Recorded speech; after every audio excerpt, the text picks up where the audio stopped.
Welcome to the Phoenix Network. Today we're broadcasting from Chelsea's ASE and Brake Emporium, 6042 North Black Canyon Highway, just above Bethany. Great place, and I have the honor, indeed the pleasure, of introducing the one, the only, Jeff Chandler. Jeff, welcome to the show. Well, thank you very much, Dean. I appreciate the opportunity to be here.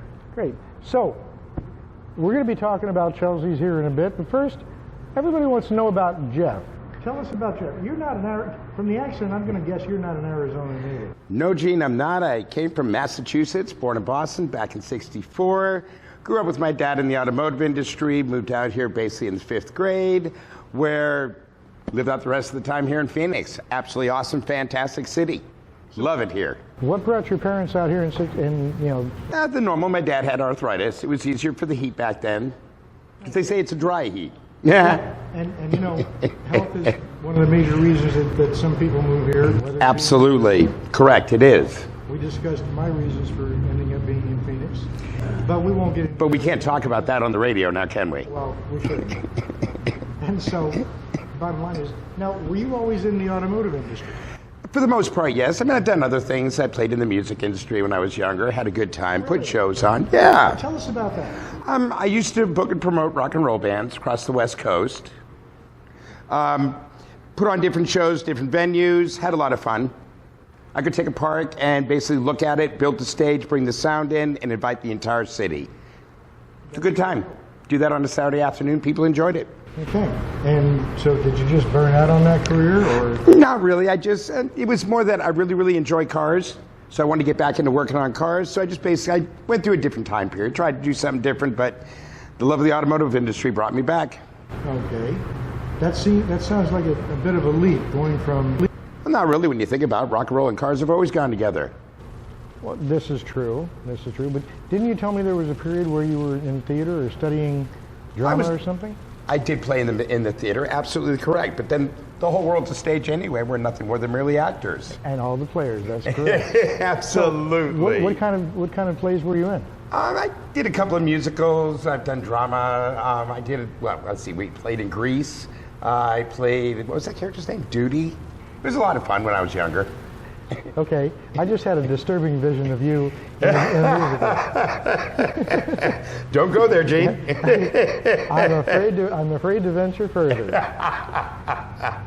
So, you got into automotive work. What finally kicked you into going into automotive? Believe it or not, at the time, I was working on the acting career, and this is funny. You know the routine: girlfriend gets pregnant, got to get a real job, and you got to feed them. Why do you got to feed kids? To not go to jail. That's what it is.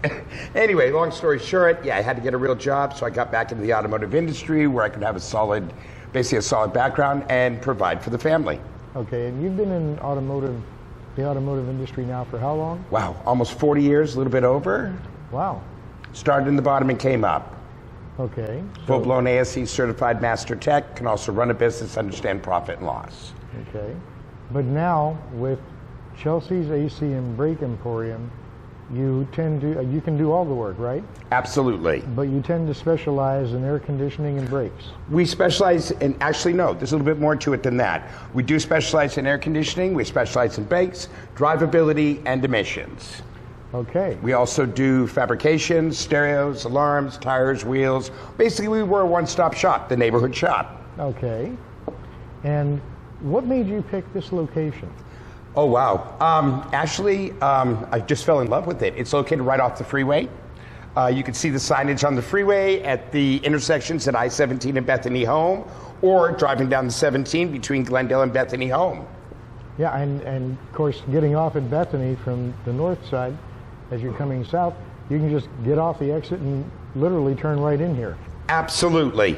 You are correct, Gene. Or, a little bit safer, what you can do is come down off of Glendale, hop on the frontage road instead of getting right on the 17, take it straight down. We are the last shop on the right-hand side, right after the apartment complex.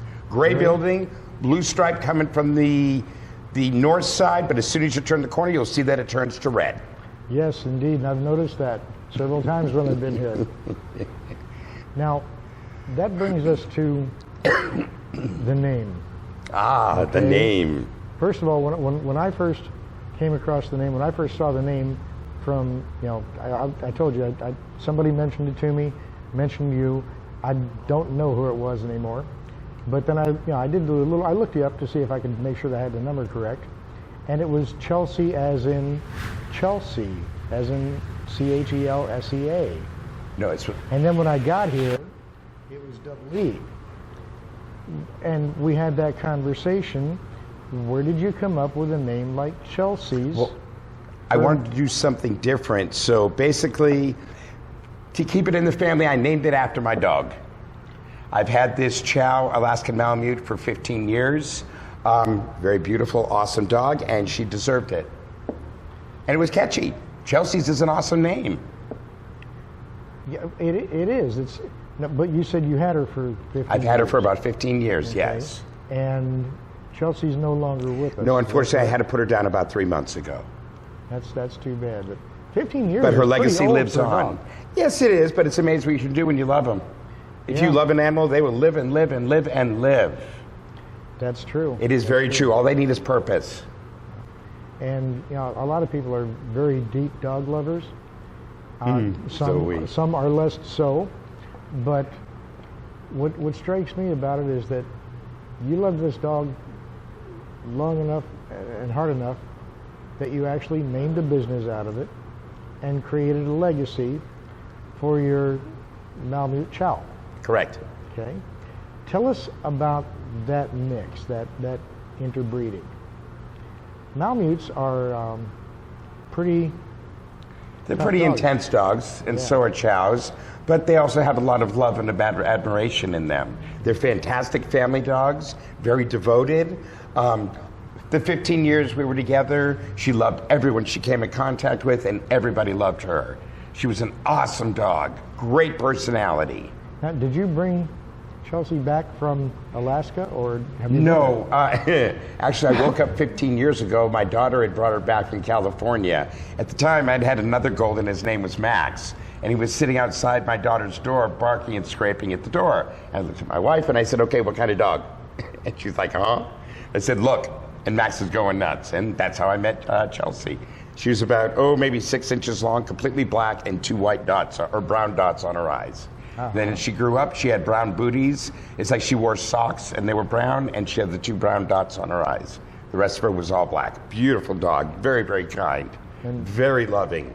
Was it love at first sight? You for damn right Chelsee? it was. Yeah. How can you not? And Chelsee used to go everywhere with you, right? Absolutely, absolutely. Just like the dog we have now, his name is Purple. We have another golden. He's a purebred golden retriever. He's been with me now for 8 years. Now, see, there's an interesting name. Purple is an interesting name for a golden retriever. Yeah, but you got to be interesting. You got to be different to stand out in this world. You don't want to blend in. This is true. Absolutely, and that's basically where a lot of that came from. Purple is very unique. No one would ever think of it, Most people, and Purple, and no one ever forgets it. And Purple is a male. Yes, he is. Absolutely. So you've got a male dog named Purple. About the size of a Shetland pony. And you named your auto repair shop after Chelsee. Chow Malamute. Yes. Chelsee. And you do pretty much everything. Do you have any specials going on? Absolutely. Actually, we do, Gene. Okay. At the present time, we do a free checkout, which we've always done. That means no matter what the issue is, whether it's an AC repair, a brake check, or a check engine light, come on down, we check it out. The initial inspection is done at absolutely no charge. After that, we get fantastic deals, as well as whatever we're doing, we can also offer a 10% discount. Perfect. And you'll find that we go to the end of the planet for our customers. We also offer multiple different ideas on financing. We never quit. We do whatever it takes to help the customer out. Perfect. And you're on social media, correct? Absolutely, we are. We are a 5-star company. So what are your social media handles? We the Facebook is Chelsee's ASE and Brake Emporium. We also have a website, Chelsee's_AC and Brake 17 at yahoo.com. And then there's Chelsee's ACandBrake.com for the webpage. Are you on Twitter? Yes, we are. We have a Twitter account. It's the @ and then Chelsee's. Okay. And LinkedIn? Yes, we do. We're also on LinkedIn Alignable. Yes, Gene. LinkedIn Alignable, Google, Facebook, Twitter? Craigslist. I believe we're on Instagram as well. Yes. And your phone number? 602 242-1253. We are open Monday through Friday from 7:30 to 6. If you need us on the weekends, we are always available. Give us a shout and we will be here to help you. Perfect. We are located at 6042 North Black Canyon Highway, downtown beautiful Phoenix, Arizona, at the corner basically of I-17 and Bethany Home. We are located on the west side of the 17, in between Glendale and Bethany, 50 yards from Bethany Home. Jeff, an honor having you, man. Thank you for having us, Gene. It's an been honor having you having tremendous. us. Absolutely.